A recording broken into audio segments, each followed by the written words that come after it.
রাঘবের দৃঢ় বিশ্বাস তিনি একটুকু ঘুমান নাই, চোখ চাহিয়াই ছিলেন।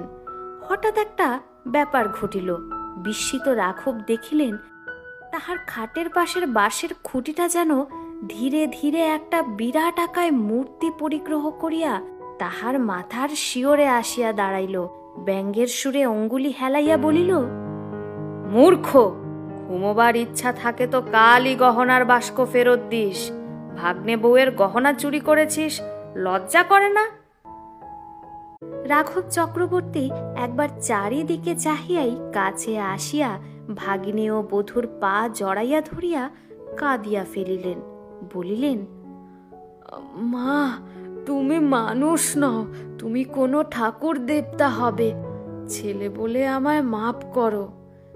তারপর পুটুলি খুলিয়া সব গহনাগুলি ভাগিনী ও বধূর হাতে প্রত্যর্পণ করিলেন, কিন্তু বাসায় থাকিতে রাজি হইলেন না।